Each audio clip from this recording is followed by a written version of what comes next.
one of the interesting things that's been coming up around the psychology of being able to influence without pressure.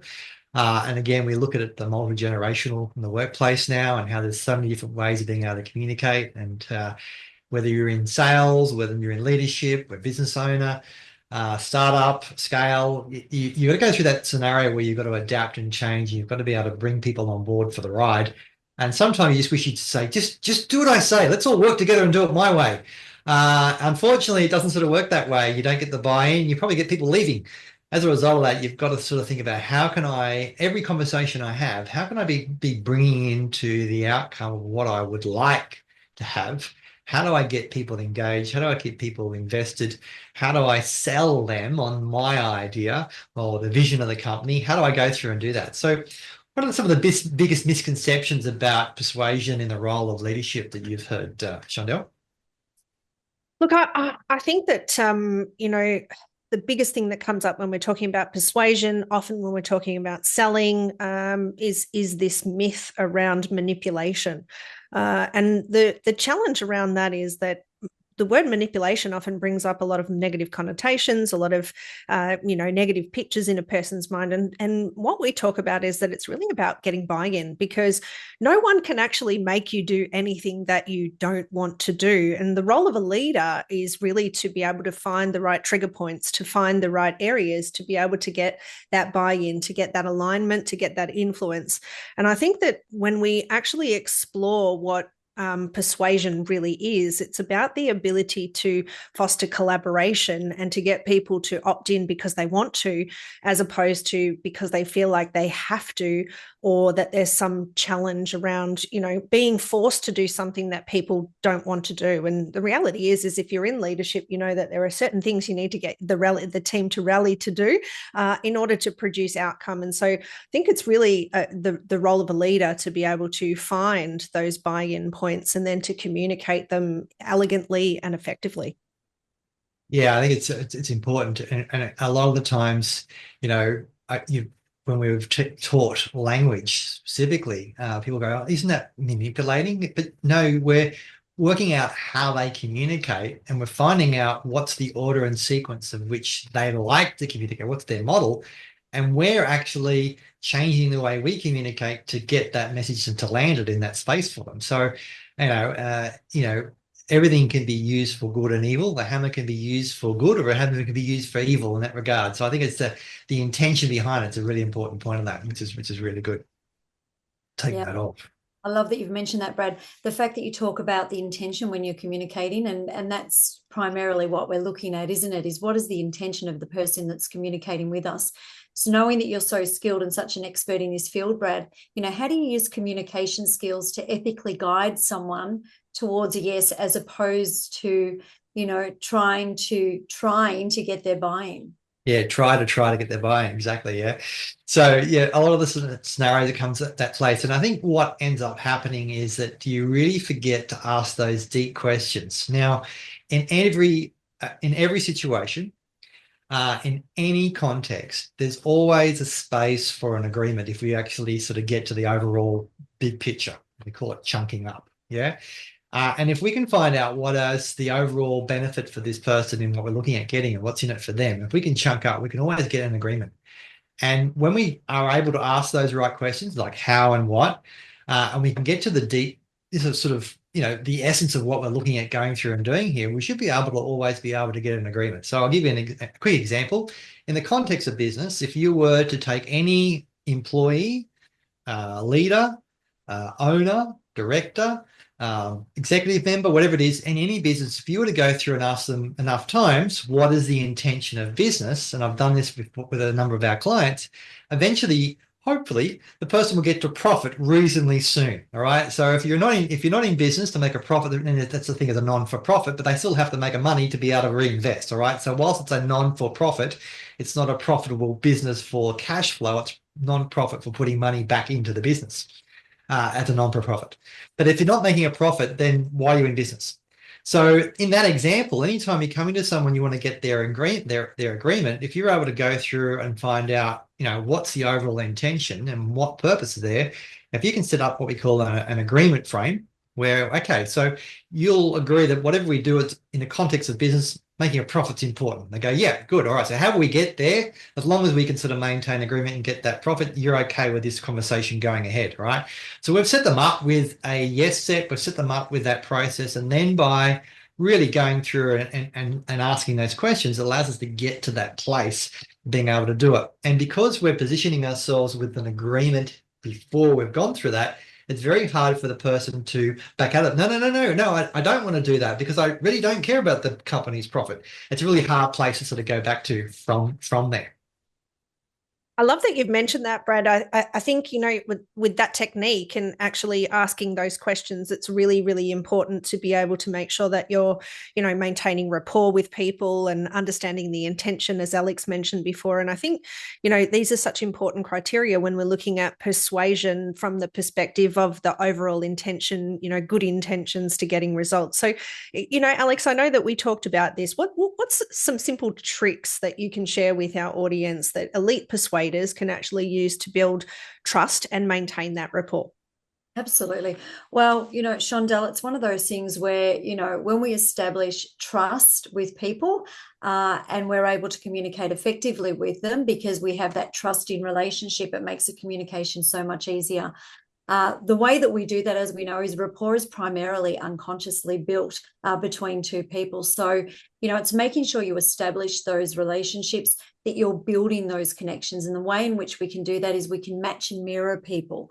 So matching and mirroring people can consist of, people that are like each other generally as a rule. So what we can do is, if we're having a conversation with someone and you're connecting and they're nodding, it's making sure that you're nodding with them. Or, if somebody talks to you and they're quite gentle in their approach, it's maybe backing it down a little bit, not being seen as aggressive, and making sure that you approach it exactly the same way. So matching and mirroring. So tonality, the rate of speech, your speed, whether you need to speed it up, slow it down, but it's also listening to predicates and understanding their language.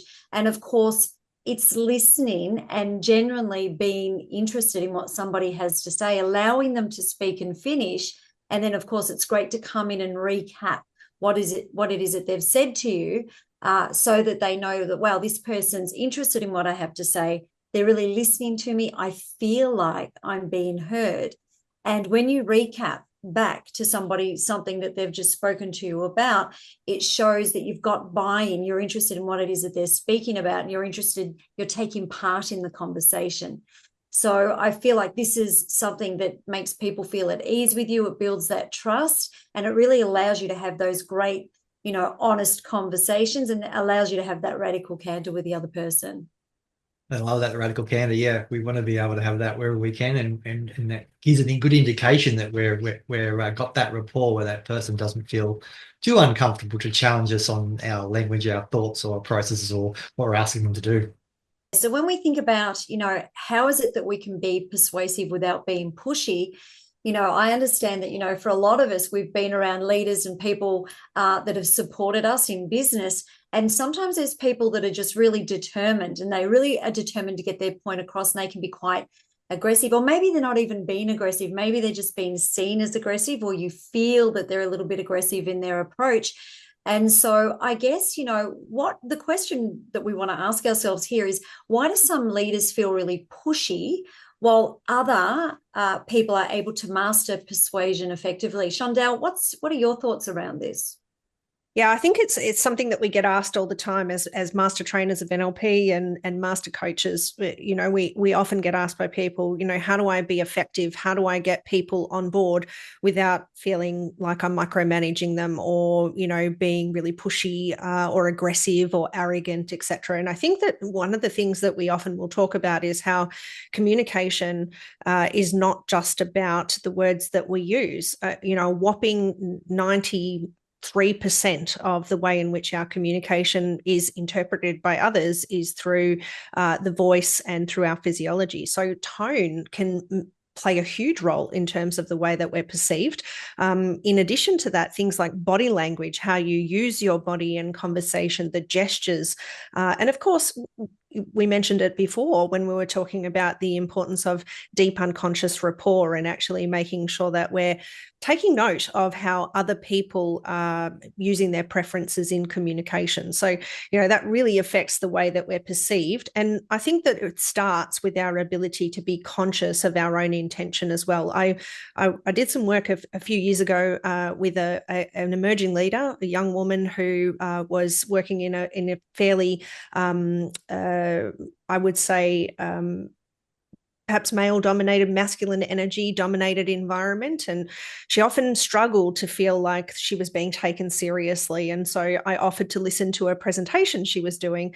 And I noticed that her intonation cues and her voice tone was very squeaky and a lot of inflections at the end of her sentences. And as you probably notice, it makes it sound like I'm a little bit uncertain about what I'm saying. So I think we as leaders, we as communicators need to be very, very solid on our own intention and to make sure that you have mastered the intention and you've got a great focus even before you start the conversation, managing your own state first. Yep, Australians are well known for tonation going up at the end of every sentence, aren't we? It does cause a bit of a problem, and the difference it makes in that communication, even just in communicating as a leader. One of the things that I heard a leader say to an emerging leader is just remove the question mark from the email you're baying there, because you're saying, no, can you do this for me? And it's actually, you're asking them, can you do it, as opposed to this needs to be done. And so it's interesting how that really can make a big difference in that sort of area, and just becoming consciously aware of it. And again, the intention, so clear. It's so important to have that intention. What is my intention, that conversation? What's the outcome I want from that? So, Alex, what's some of the phases or strategies that you've mastered in the instantly building rapport to improve communication? Well, there's plenty, Brad, isn't there? Absolutely. So, a couple of things that we know work really, really well is stepping into a conversation. And if it's a bit of a difficult conversation, when you're communicating with someone, you can respond with things like, you're absolutely right, and then that way the person that you're communicating with goes, okay, this person right here, right now is listening to me, and they have buy-in and they're part of the discussion now. Yeah. It shows it once again that you're effectively listening to them. You understand where they're coming from. Another line that we like to use occasionally in business is, I can appreciate where you're coming from or where you're at.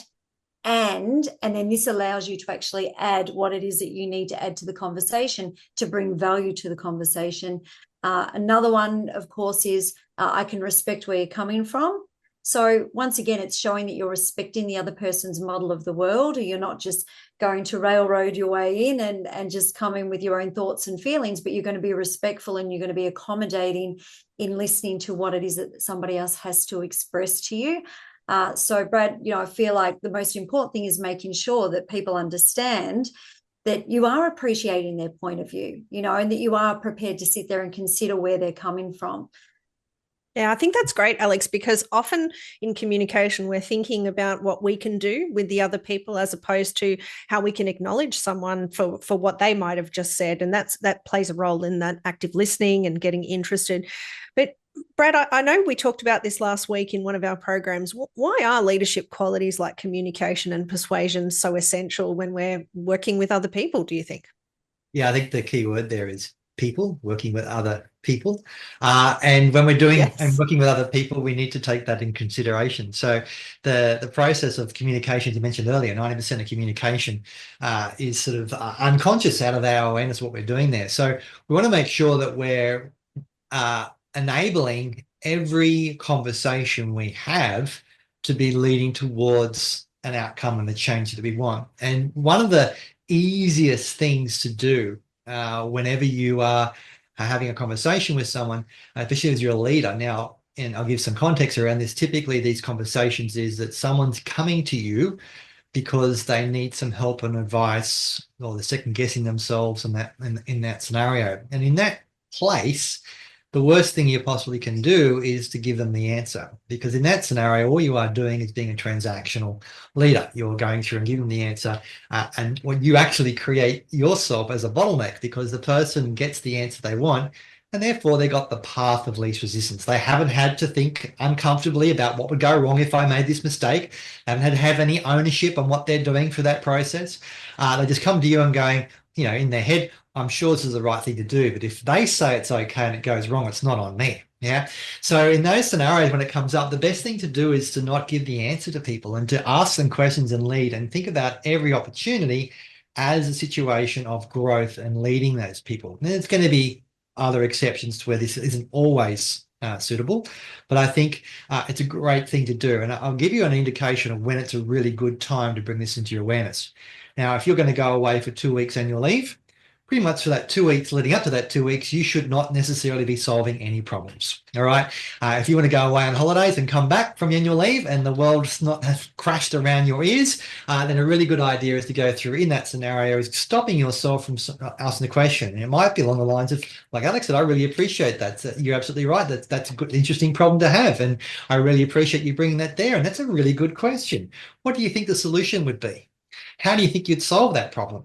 What would be some outcomes from it? Or, okay, this is something I'm sure you're okay to do. What do you think would be the right answer? And then, yeah, good, you got it, right? So go ahead, and you know how to do this. You've got this, right? You don't need to ask me to do this every time. Away you go. And the other part of that factor is making sure when it comes to that transformational that we also, and this is a hard one, right? We've got to create the space for people to make mistakes to learn. We just don't want them to be too costly. We don't want to lose a customer over it, but we've got to find that happy medium where it's okay for them to make a mistake, because here is the thing is, as far as your communication goes, you're going to be doing a lot of communicating, and you're going to do all the communication. If you don't bring your team up to be able to build that skill set, you'll end up being a bottleneck. You'll end up having everybody coming to you, and you'll only look at your day and you'll have, okay, my plans to do this today, and at the end of the day, nothing's happened. All you've done is been doing the whack-a-mole of solving problems and putting out fires. Yeah. So think about that when it comes to next time someone comes and asks you a question. How can I have this discussion, and how can I ask questions to bring them along to find out what is it that they actually know to do and can do it that they're not doing? Or what is it that I haven't enabled them or given them the information to? And the only way to get there is through having a conversation in order to do that. Definitely. I think that, that whole process of actually finding the barriers between what is a great mistake that someone can make that will be a lifelong lesson to assist them for empowering them in the future, versus, what's a costly mistake that potentially, has massive impacts that are negative on a business. I think a lot of leaders really struggle to find that happy medium, and then they will take work back for the fear of some of those mistakes coming up. So that was absolutely fantastic point, Brad. Interestingly enough, when we look at some of the tools we've got for, in our toolbox, and what tools we give our leaders for their tools, and whether it be coming effectively in communicating and getting your product or service across the line to seeing whether they see it, or within the context of leadership, building a team in that regard. What are some of the soft skills like persuasion and tools that are essential for great leadership, Alex? What are some of your ideas of some of the things that you've seen that really are some of the skills that people need to get that message across? Great question, Brad. Love the question. As you know, through working with Life Puzzle and many leaders in their fields, technically people look great on paper, but as a leader, are they able to show up in terms of soft skills and be able to nurture the people that they're actually working with in order to be able to be great leaders and get some results? And what we know is with soft skills is, communication is key. You need to be an effective communicator in your industry. We want to look at things, and I guess this is somewhat a little bit of a checklist that you might want to just consider yourself as I go through this. But one of the things, obviously, effective communication. If you can't communicate effectively within your workspace, then you're dead in the water straight away. So we need to make sure that we are able to effectively communicate with our team. This keeps us aligned across the board as a team. The other thing as well is it allows us in terms of teamwork, once again, to be aligned. We can work well as a team. And when we're working well as a team and we have complete alignment, we have trust, and trust is really, really important within the structure. Of course, problem solving comes into this as well. And if you're a great leader and people trust you and they know that you're able to come in and troubleshoot and deal with things quite quickly, swiftly, and effectively, you have the ability to critically think, and you've proven that over time, you know, it's invaluable to your time, to your team, in terms of, you know, spending time with them and building that trust and being able to work effectively through problem solving. Critical thinking, we always need to make sure that we've got the ability to critically think. As we know, for a lot of people, when they're under stress, they don't really have that ability to think critically. And in terms of leadership, we need to make sure that we're always there, that we're ready, we are flexible in our behavioral flexibility, and that we're able to tackle anything that comes our way. And of course, if the team feel aligned, once again, they have that trust there, and they have that, you know, rapport with you, and you're able to show them empathy when needed, then they're always going to be comfortable enough to approach you. One of the other things, of course, is the law of requisite variety. So once again, the person with the most flexibility controls, sometimes we say the system, it can be the situation, and therefore that controls the environment. Of course, time management, building healthy time, use of their calendar, making sure it takes people out of overwhelm, they're able to manage their time effectively. So, Brad, there's just a few things there, just to run through the list of a few things that are really critical in terms of being able to be a great leader and effectively run a team that's aligned efficiently. And I think it's important as well that a lot of times people don't look at it as far as withdrawals and deposits that they have. And when you're in that scenario where how often are you doing a deposit? That's that soft skills of going, you know, we know of certain leaders that we work in who have really had a hard time doing this, and we've had to task them to not walk straight through the door from their car to their office and get to their email, but spend some time walking around the office to say hello and to hand to people. And people used to think, you know, gosh, this person spends all this time in the morning going around, and it was an absolute chore to them to do it. But the result of them doing that has been a massive shift, just by being a little bit more personal and putting a few deposits into the emotional bucket before you have to withdraw them. And I think that, you know, the showcase here around soft skills, you know, I think there's lots and lots and lots of tools out there around how to be, you know, more effective with your time management. And, you know, there's different ways to use different softwares. The rise of AI is talking about how we be more effective with our tools. And there's been a lot of studies showing that soft skills, you know, are really lacking, particularly in some of the emerging generations that are coming through, the emerging leaders that might be, you know, beginning their careers. And I really want to ask you this question, Brad, because this is a mastery area of yours. And I think that one of the key areas of soft skills is the ability to convey messages with storytelling. And really great leaders will actually use storytelling to master the art of persuasion as a leader, to get those ideas across. So I'd love to have you share a few tips around that. Yeah, for sure. And we know, you know, and I've got teenage daughters, and I've seen this take place where they're sitting next to each other, communicating through their app as opposed to talking to the person. So what did you think about that? You know, so we've seen this happening more and more. And again, the attention span of overall, and we've seen it without boring on the science, but, you know, when they first looked at the NLP model of communication, and in Mihaly Csikszentmihalyi on his flow, looking at how much information, when they first did the study, it was 7 plus or minus bits of information. So 7 plus or minus 2 bits of information for people were able to retain. And again, from 11 million, yeah. From 11 million, yeah. Yeah. And they re-looked at it now, and we've tested this in this scenario. And over the 25 years of asking this question and running a little exercise, it's now gone down to 5 plus or minus 2 pieces of information, which ends up more like being, on average, 3 bits of information. What does all that mean? Basically, you've got 3 words to get someone's attention. That's what it comes back down to per second. And if that's not engaging and exciting, you've lost them. So we know that people's attention span through the process of videos getting shorter and shorter and shorter, like the TikTok now is being even shorter sort of content.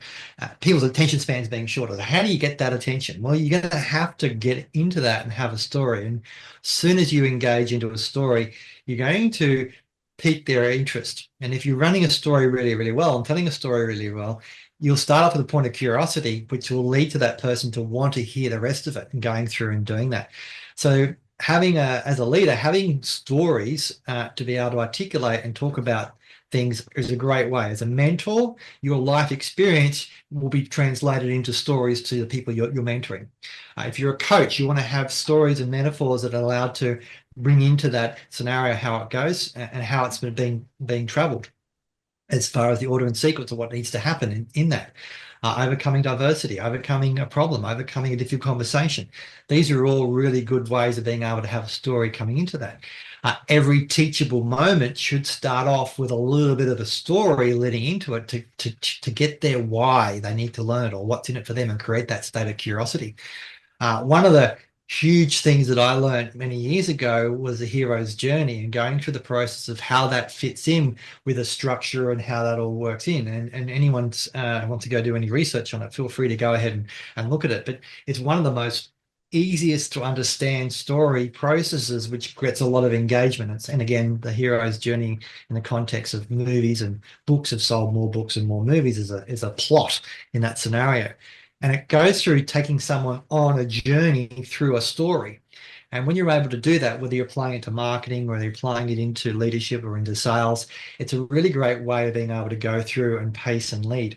So having great stories and thinking about everything that takes place as an opportunity to have a story to bring that into it is a great way for you to make sure that every teachable moment is a story. And here's why. People are going to remember a story more than going to remember a prescriptive explanation of how to do something. But if you take that prescriptive explanation how to do something into a story, they're going to remember the story and therefore also they're going to remember the message. All right. So think about that. And a good task to do is to start a story plot, where you've got somewhere to put every time something comes up, write down the subject line and what was the message in that and going through that process. The things that go wrong today, tomorrow in your business, make it a story because it's going to be a teachable moment in 2 or 3 weeks' time. Once the problem's been solved and you looked at how you're going to solve that problem, gone back there and telling the story of what happened and how it was created is going to allow you to come back into a much easier sort of space to have that message across. And I know, Shondell, there's many metaphors that I've spoken about over the years, and I've had people come up in the street and stop me and go, "Hi, Brad, how you going here? Oh, what's that hook for?" Right? And it's like this concept, and you've had people ring up years later and go, "Oh, I think I met Bob the photocopier guy. Was he work for a company?" Right? And the story is a fact. And again, I got some phenomenal feedback one time when I was running a training and going through the process, and someone said that they got more insight and more learning from me telling stories about the clients I worked with than the technique. And then I started taking that technique that I was trying to teach and putting into the story. And as a result of that, I got a lot of much greater traction, people learning the technique inside the story, be able to go through and do that. So mastering the art of storytelling is a great way to have a teachable moment without it seeming like you're having a teachable moment. I love that. So yeah, such a covert way just to jump in and be linking something for somebody to make that connection without them even being consciously aware of it. And I love that. It's there's such an art and a science in this. And I know that's something that Shondell and yourself, Brad, have done very, very well in terms of metaphor and being able to tell some really incredible stories, but get some really great results and outcomes from that as a result. So I guess, in a way, being that it is an art and a science, and there is a particular structure and a way to actually put this together. And I know that that's something that we teach and we really enjoy teaching people, and they get a lot out of it. And it's great hearing the stories and things that they give us back in return. I guess, that's why when we look at educating ourselves and being able to develop these skill sets, we talk about management and leadership. And it leads me to the question, Shondell, are leadership and management courses, are they the key to better communication?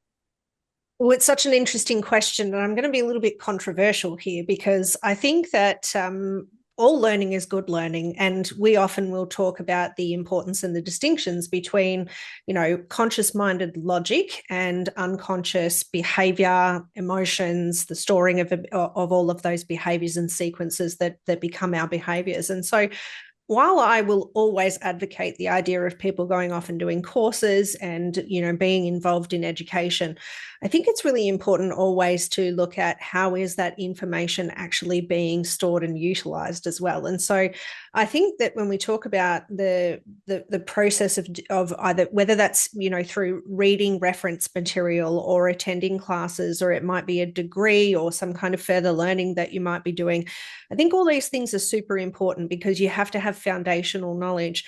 But what we've seen in the work that we do, and one of the reasons that our leadership programs are so well revered for the results that they get, is really the ability to actually implement in motion.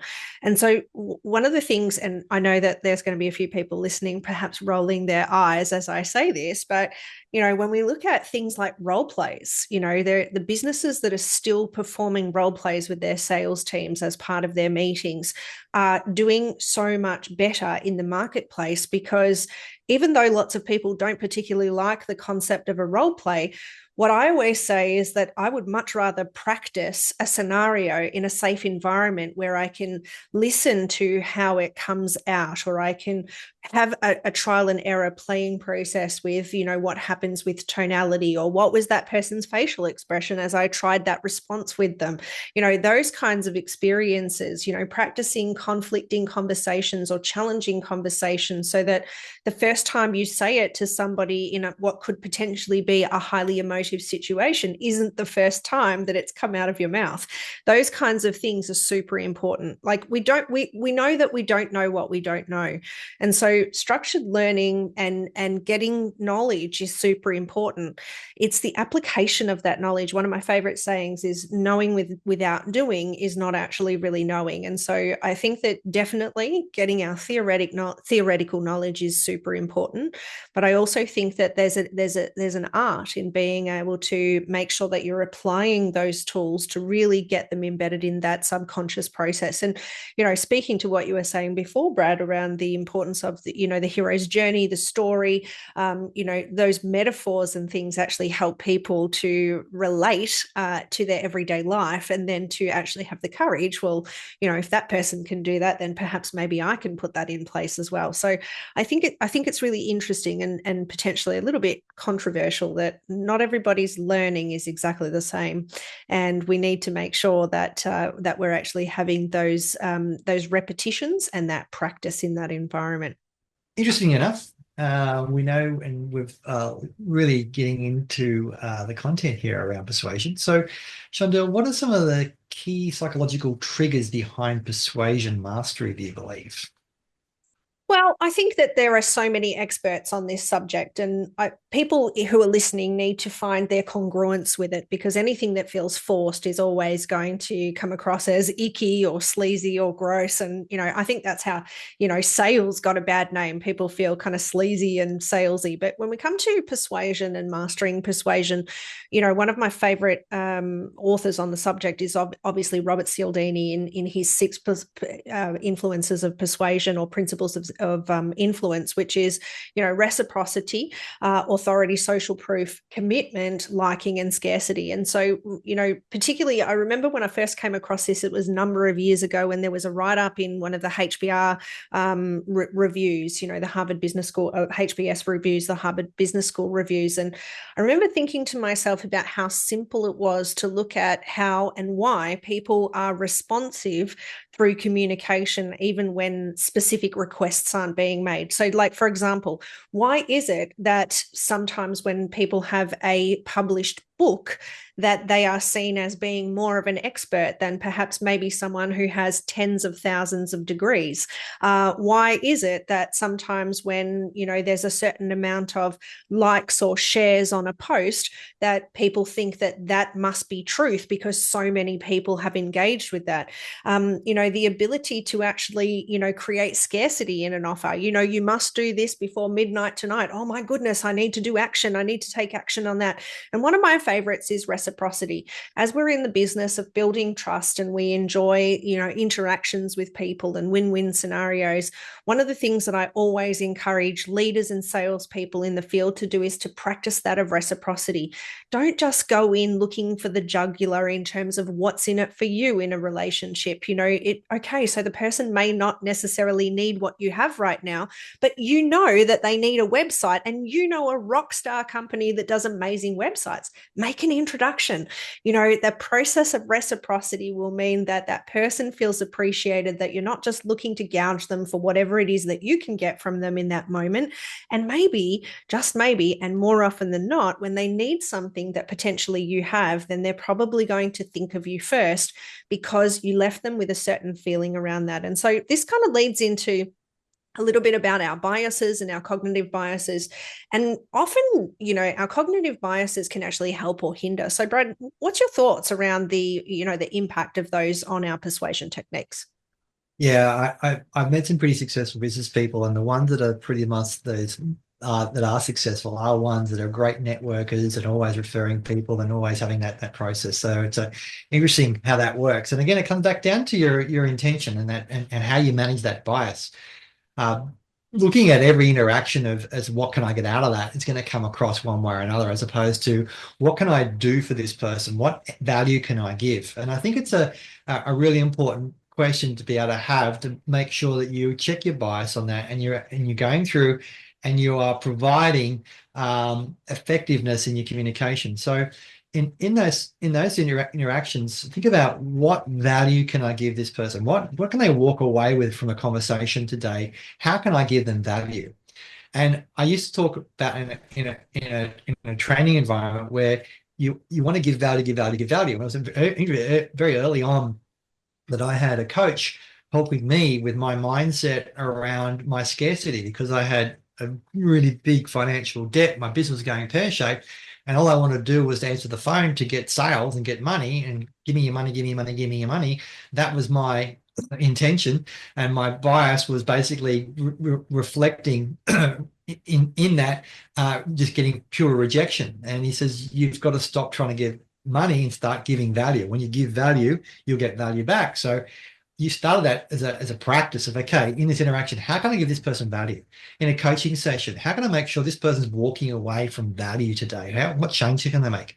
A conversation with someone in the street going through that, how can I be interested in them, and how can I make sure that I'm giving them value in this scenario?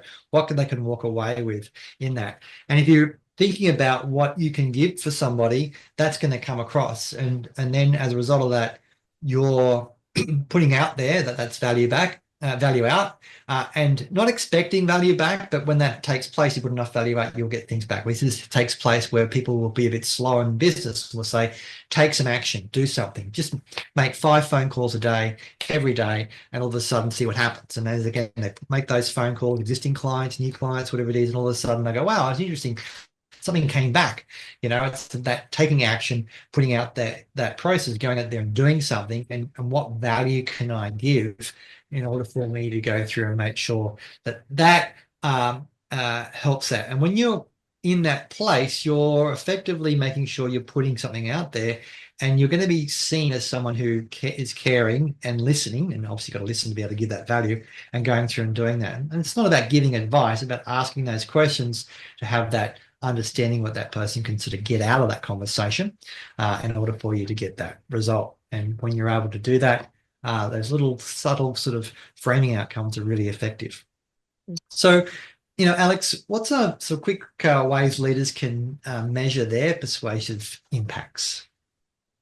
Well, Brad, I guess, you've covered it really well. It's understanding people's why. And as we know, we all have our own bind, and we have our own reasons why we want to do something, achieve something, implement something in the workspace.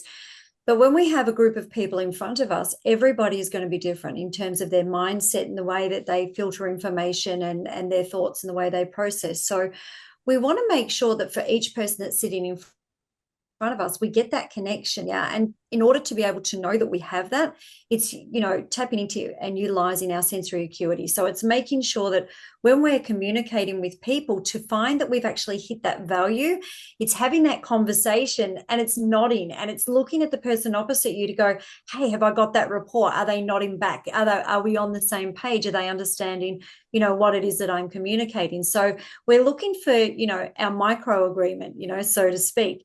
So it can be, once again, it can be nodding. What we find is we kind of branch off into pacing and leading. When we're having communication with other people, it's making sure that, while we're communicating, we're getting yeses back in return, and that we're actually able to lead that conversation well, and we get the same result back to us, or the same term of communication reflected back to us. So it's a yes, yes, yes. It's a nodding of the heads, and it's making sure that we're on the same page. And once again, it always links back to rapport. So, body language, physiology, our tone of voice, it's making sure that that's mirrored back to us. And that's how we know that, we have agreement, we're able to start reaching agreement, we've hit that value proposition, and that we've actually got a lot of value out of the conversation that we've just had.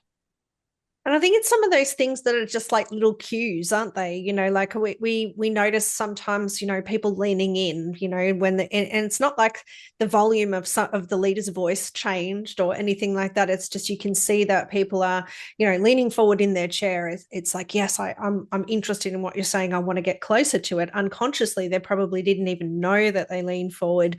They may not be aware that they're nodding along crazily. I definitely am one of those people. I nod along profusely, and then I go, oh, my head hurts. So I've been nodding too much. But I mean, we get people asking us all the time around leadership qualities that inspire the team. How do we get ourselves, how do we get our team motivated? How do we inspire the team? So Alex, do you want to share a couple of ideas around that? Because it's a question we constantly get. Yeah, absolutely. So, I mean, once again, how to inspire a team is what's important to them. So what's important to us may be different to, what's important to the person opposite them. So it's making sure we get a clear view of their why things are important to them, what's important to them. Like Brad said before, it's asking the quality questions, and it's making sure that we can link it all together to get their buy-in, to get their motivation. It always comes back to emotion, right? So one thing that we know is emotion is a driver for a lot of people.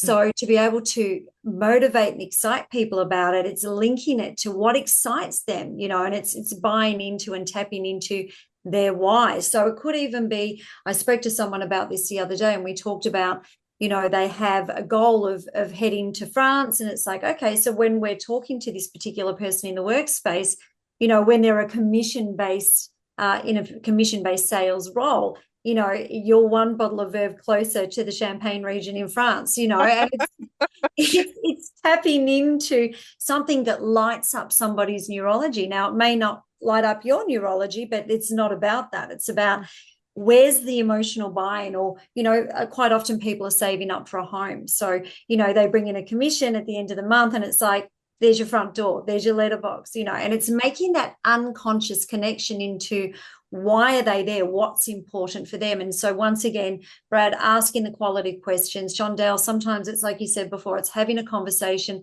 it's telling a story, it's using a metaphor. And what we know is, if we find out, why is this important to this person? Why do they show up every day? And we work out, what's the emotion? What's the driver? What lights them up? And we make those little links at an unconscious level. We're able to really tap into that and utilize that as a driver. Yeah, really good. And again, find that balance, right? Because if you don't get it right, if you're if you're too flaky and spending too much time building rapport and being in the emotional state, then you don't get the message across, and people go, here this person goes. We've all had that school teacher who we know what subject to start to get them off track for 20 minutes rather than actually teaching. So how do you fight that balance, between the logic actual process and the emotional persuasion, and being able to have that dance between those two? So what do you think how do you find that strike, Shondell, the balance between that logic and the emotional in persuasion? Yeah, I think it's a really good question because we often find that people are a lot of one and perhaps unconscious of the other. And I always like to think about it from the perspective of the three minds that we teach. So you've got your conscious mind, which is your logical, rational. You've got your unconscious, which is your emotional and behavioral kind of pre-programmed behaviors. And then you've got this thing called the critical faculty, which is the part of you that questions and makes distinctions. And so another way you might like to think about it is kind of like head, heart, hands, like what am I thinking? What am I feeling? And what am I doing? And, there are lots of different models around that. But I think the first step really in terms of striking that balance, Brad, is about getting conscious around which one are you stronger at? Because there are some people that are much more emotive in their process. And so if you come across someone who's very logical, very rational, and they're not kind of touchy-feely, for the lack of a better term, then you might destroy rapport with them because they're like, what's this touchy-feely person doing? Like, I just want to get down to business. Like, where's the stuff that we need to get done? Or you might have people who bring you lots and lots of theory, and you're thinking, well, why does this matter to the team? Why should we care? So someone that's too logical could be doing the wrong thing as well. And then you've got people who are constantly taking action, but they're not necessarily thinking about, is the actions that I'm doing actually contributing to the overall goal? Because that's the goal setter. And does it feel good to do these actions, which is the goal getter and that subconscious mind principle? I think it really is, again, about becoming conscious of your intention and making sure that you have an awareness, not just of how you're showing up in the conversation, but also an awareness of what other people's preferences are. And you'll see these cues based on what Alex was saying before. They'll either lean in or they'll lean back, or they might be, sort of glazing over in their eye contact if it's not connecting, or, suddenly their devices and phones may become super interesting to them as opposed to listening to you. So I think that's how you calibrate. That's a word we use in NLP all the time. It's calibrating the response to the messaging, and that's how you know if it's not working, how you really want it to. Okay, so one thing that we know is objections are going to happen. Yeah, they're inevitable, and it's something that we face all day, every day in our life. And Brad, tell me, a little bit about how do we turn objections into opportunities using persuasion techniques? I think it's really important, and a lot of people are fearful of the objection, and I think that's probably what's going to cause some problems. So looking at objections as we say, don't be rejected by the objection. It's a cry for education. So we know in that scenario, if we are getting an objection, it does a couple of things. A, it's a calibration for ourselves. Okay, we've missed the mark here. We're getting feedback from this person that we haven't articulated what's in it for them in order for them to get the benefit out of it. And that's in every context. So looking at that, and I think when we need to do that in that scenario, the best thing to do is to look at this as going a little bit deeper. And obviously, we talked about being able to have the overall agreement of what they're looking at getting out of the outcome of that. And we might need to go back to that if we haven't set it up. We need to set that up. But I think the most important thing is in those scenarios is to really, the powerful process when it comes to linguistics around this is called utilization, and to utilize everything that's being said. So the person's giving an objection, then to call it, go, wow, that's a really good question. I'm really interested. Can I ask you can I ask you some questions about that to better understand what you're saying or what the objection is? Because sometimes the objections that you're getting is not the real objection. So therefore you got to get a little bit deeper. But I see it as an opportunity to go deeper into the conversation, to build more rapport and to find out. And again, when you come from a point of view of going, oh, don't be silly, that's a stupid objection, to wow, okay, that's a really good objection. I really want to understand what's going on here because I generally, and hopefully this is the case, I generally do want to be able to help you across the threshold of this problem or across this situation. But I need to understand, what I've done and maybe utilize it. Go, oh, okay, my bad. Maybe I haven't fully explained myself here. Let me ask some questions here so I can really find out what's going on here, so I can make sure that we're making explain this for you in a way that makes sense for you to go ahead. So therefore, we're utilizing their objection as a point when they can actually go through and move forward. And the other day, I was talking to a leader who's in a situation of doing in a role of account management role, and he was coming to me with his objections, and he just signed up this state to his product. And he was at the point of closing, and they said, oh, well, before we go ahead, how about you see how much money you can save on the next state?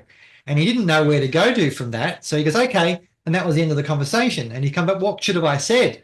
I said, well, in that scenario, you've got to utilize it because that's an objection. Although it sounds like it's new business, it's still putting off the process. And I would have said, utilize that in that scenario. He said, what do you mean? I said, well, the fact that we're going to save you 8% already, shouldn't we get going and start saving that 8% now rather than waiting for New South Wales to come on board? And he was like, oh, that's why can't I have you in my shoulder when I do these meetings? I was like, well, just to practice it, all right? So I want to practice utilizing everything in that scenario. And it's a great way of being able to address and overcome objections without it end up being a really kind of a fearful place and going through and doing that. So my suggestion when it comes to objections is acknowledge the objection, see it as an opportunity for education, and remember to utilize the objection the client's given you in order for you to go deeper, find out the real problem, and then match that across to the solution. Amazing. And as we know, we have a very exciting topic coming up for our next month's podcast. We're going to be talking about NLP and neuroscience, which is a lovely progression from looking at this from the perspective of getting conscious of what your intentions are, how you're communicating to really become that transformational leader, whether it's at home or in the workplace with friends and family or with your colleagues and external clients. So very much looking forward to seeing you for the next installment. And until we meet again, it's the team at Life Puzzle. Be well and be empowered. Bye for now, team. Thank you, everybody.